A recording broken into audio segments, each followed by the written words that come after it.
Hello friends, તો કેમ છો તમે બધા? હોપ કે બધા મજામાં જ હશો.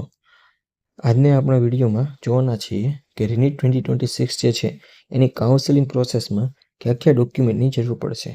તો આ ડોક્યુમેન્ટ તમારે કાઉન્સેલિંગ પ્રોસેસ શરૂ થાય એની પહેલાં બનાવડાવી રહેવાના રહેશે. તો ચાલો આપણે વિડીયોની શરૂઆત કરીએ. તો પહેલાં તો કે ધોરણ 10નું રિઝલ્ટ એ શેના માટે?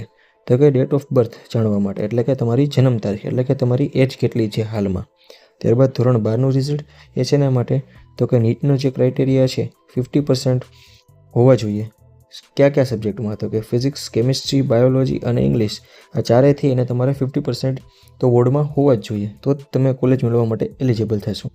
એ ક્લિયર હોવો જોઈએ. ત્યારબાદ એલસી એ ક્યાંથી મળશે? તો કે લિવિંગ સર્ટિફિકેટ એ તમારે શાળામાંથી મળશે. ત્યારબાદ એનઓસી સર્ટિફિકેટ, જો તમે પાર્સલ ડ્રોપ લીધો હોય તો તમારે એનઓસી સર્ટિફિકેટ કોલેજ પાસેથી લેવાનું રહેશે.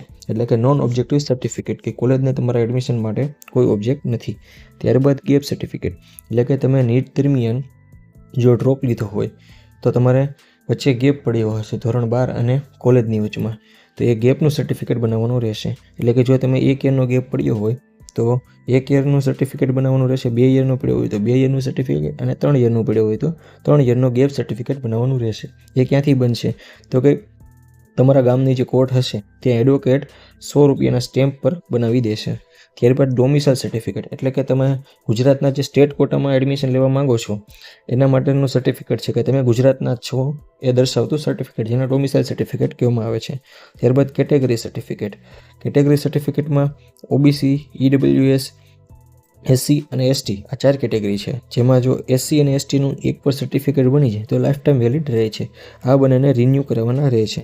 જેમાં ઈડબ્લ્યુએસ સર્ટિફિકેટ જે છે એ 1 એપ્રિલ પછીનું બનેલું હોવું જોઈએ, અને ઓબીસી સર્ટિફિકેટ જે છે એ પણ રિન્યૂ હોવું જોઈએ. અથવા જો તમે વિકલાંગ હોય તો વિકલાંગનું સર્ટિફિકેટ પણ તમારી પાસે હોવું જોઈએ.